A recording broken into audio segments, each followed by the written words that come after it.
Hola amigos, bueno pues aquí estoy de vuelta con un nuevo vídeo y bueno, voy a iniciar una serie de vídeos que espero que os interesen, que van sobre, bueno, van a ser glosas a cada uno de los álbumes, por lo menos vamos a empezar a los de la serie principal, luego veremos si los tendemos, a las aventuras de Blake y Mortimer, ¿no?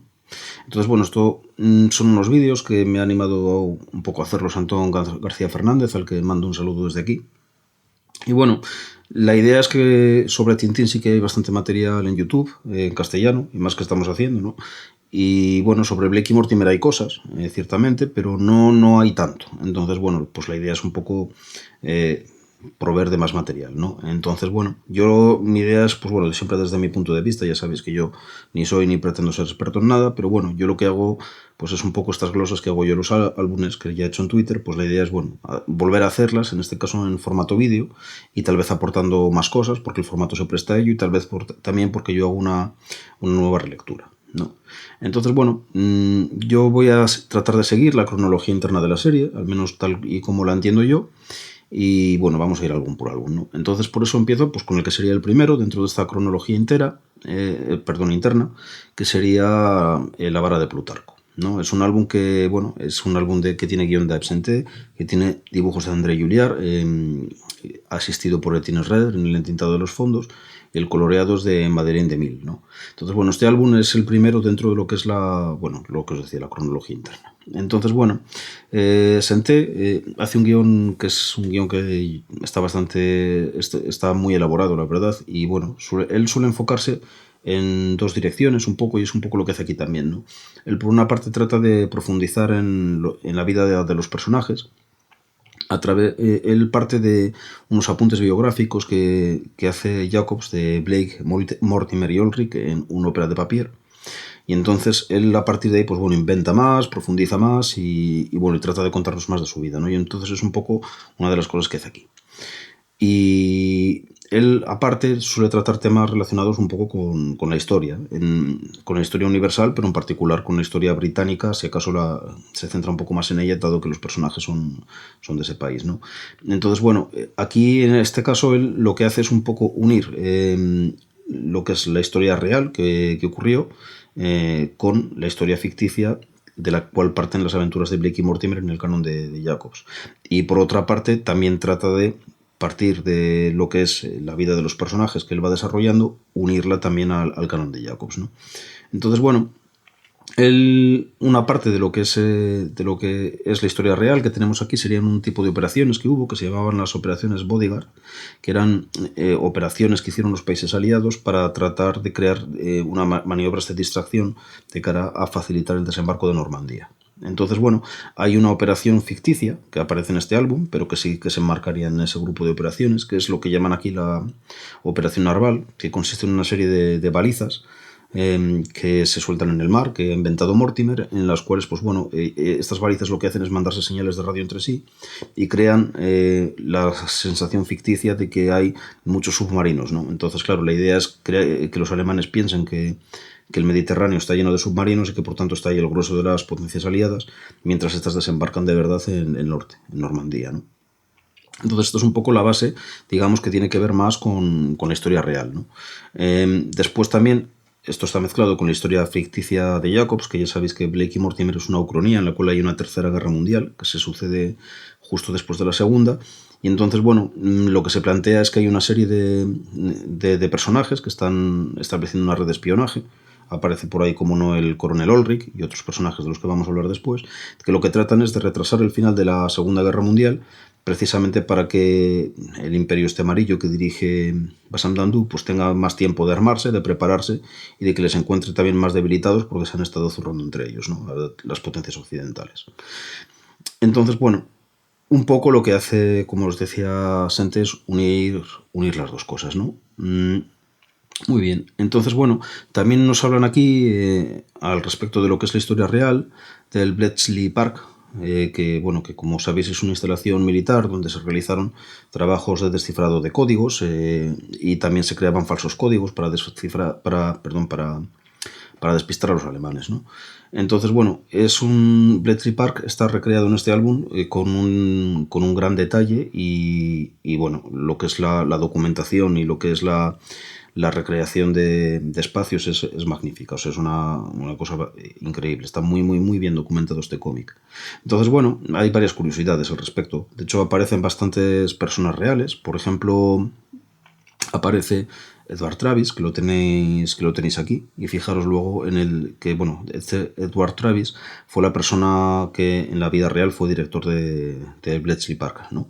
Y bueno, fijaros un poco el detalle que es bastante simpático de cómo Travis, y veis que está recordando a nuestros protagonistas lo importante que es la discreción en estos ambientes y que donde hay mosca cerrada no entran bocas, como dirían Hernández y Fernández.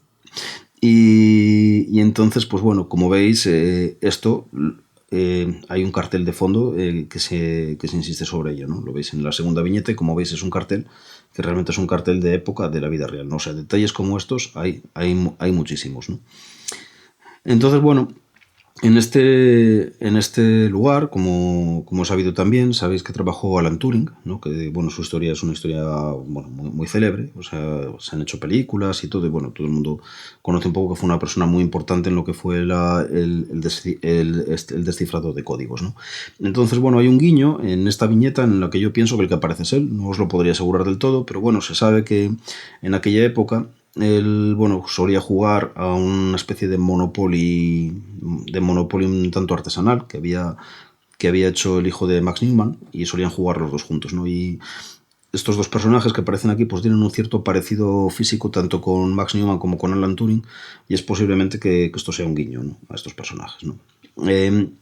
Luego, no son las dos únicas tampoco personajes que aparecen, hay más. Por ejemplo, me parece muy simpático el guiño de que aparezca Winston Churchill en la misma viñeta en la cual Blake conoce al almirante Grey. Sobre todo teniendo en cuenta, bueno, como veis, Winston Churchill sería esta persona que está ahí de espaldas, ¿no?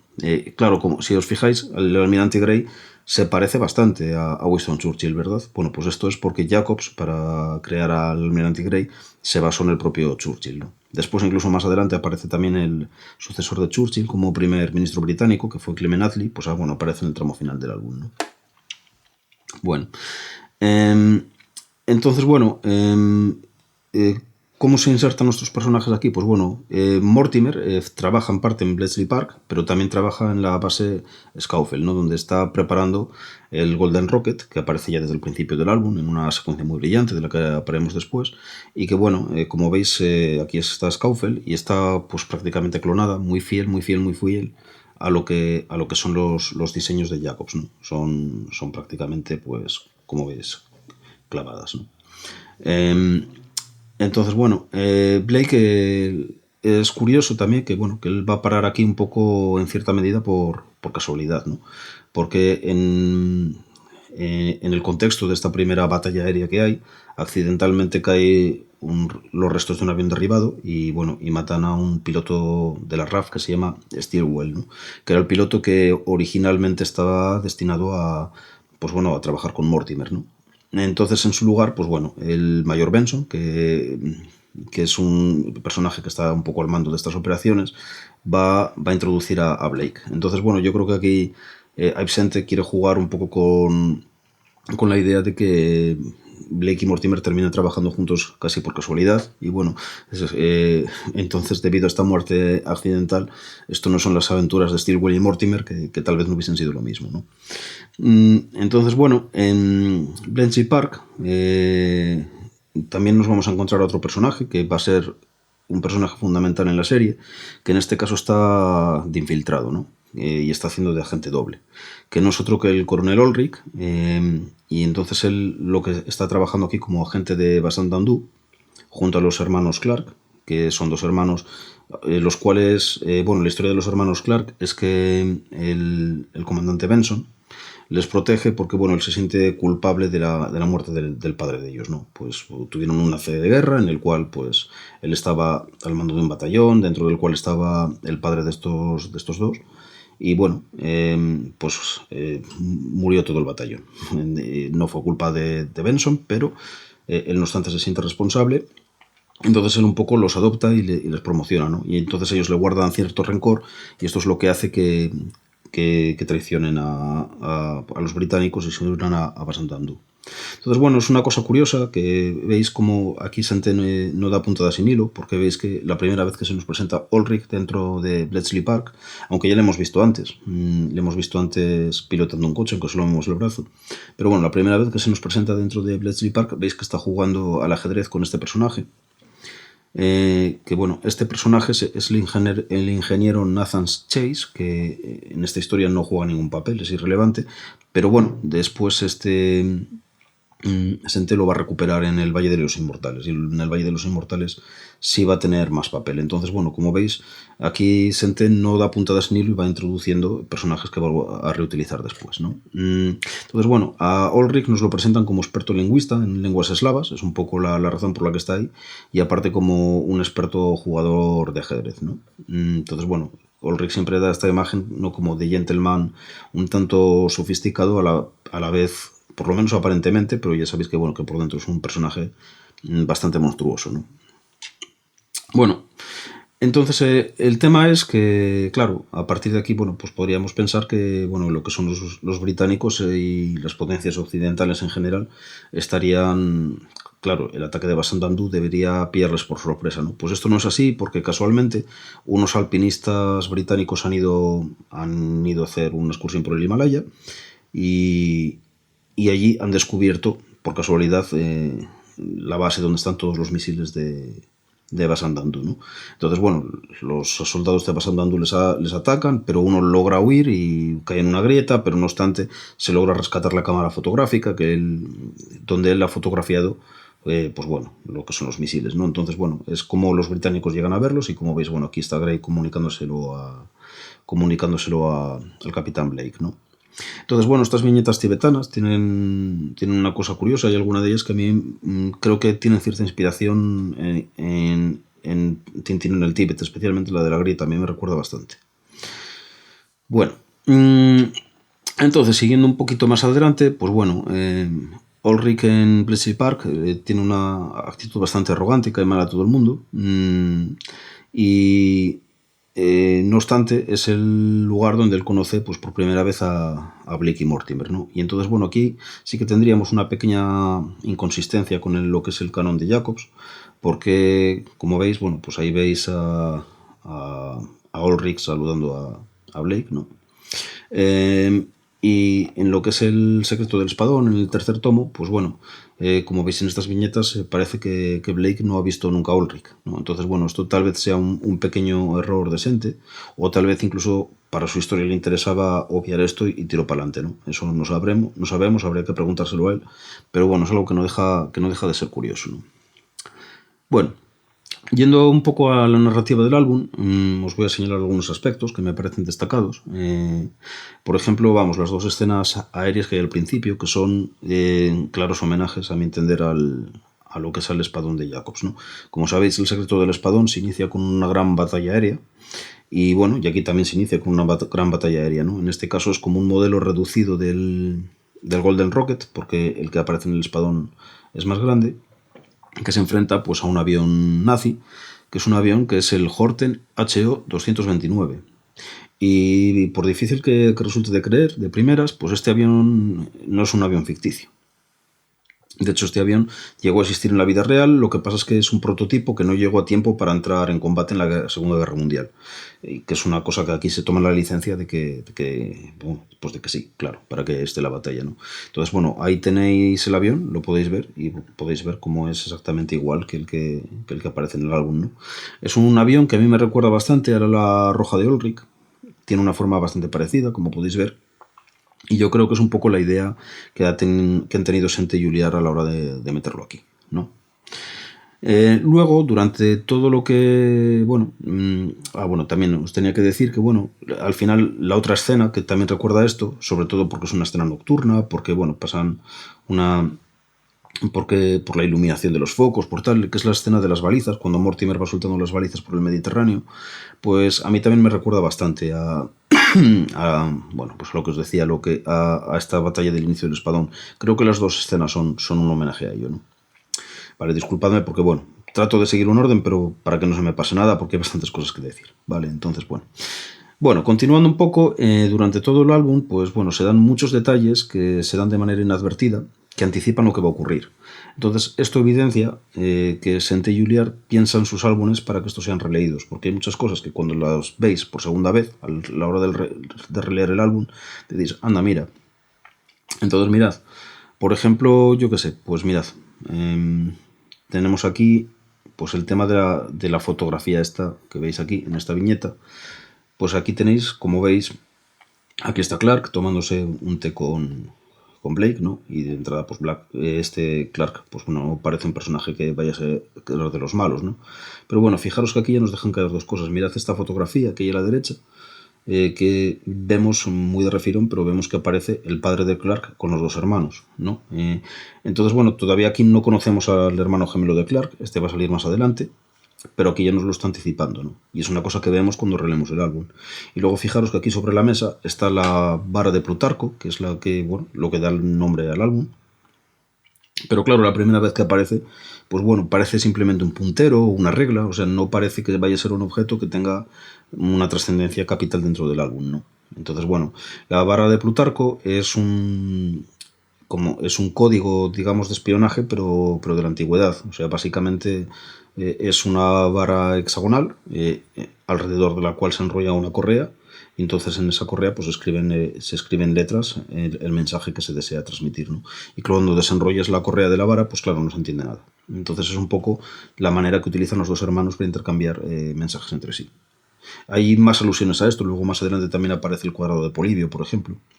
Pero bueno, estos dos hermanos se ve que por lo que sea son aficionados a los sistemas de encriptación antiguos, ¿no? Bueno, entonces, pues, yendo un poco más adelante, hay más detalles de este tipo, ¿no? Por ejemplo, pues Benson, bueno, como sabéis, él era un poco, no solamente hace de mentor de Blake, que esto ya lo veremos también, sino que hace un poco de mentor de estos dos chicos. Y al final uno de ellos es el que le va a matar. Y esto ya se anticipa desde mucho antes. Como veis, aquí está, en este bocadillo es la señora Benson, que luego hablamos de ella también, que es su mujer. Y es la que le dice que tu propio Estado Mayor acabará matándote antes que los mismos alemanes. Y en efecto, esto, claro, solo sabemos lo proféticas que son las palabras de la señora Benson cuando releemos el álbum, ¿no? Entonces, bueno, es también llamativo cómo se entreteje a veces este complejo argumento de forma muy sutil, ¿no? Por ejemplo, mirad, en este detalle de aquí, vemos, como veis, vemos en un primer plano a Mortimer y a Ulrich, y veis que Mortimer se está poniendo la chaqueta, ¿no? Entonces, claro, luego más adelante sabemos que Ulrich lo que ha hecho es coger de la chaqueta de Mortimer la llave del barracón de Mortimer, dársela a Clark para que vaya a robarle los planos y después sutilmente se la ha devuelto. Entonces, bueno, como veis, en este momento no podemos saber que esto está pasando, pero fijaros que en un segundo plano están hablando Hasso y Blake, ¿no? Y entonces, pues bueno, de alguna manera Blake ya se ha dado cuenta de que este Ulrich no es trigo limpio, ¿no?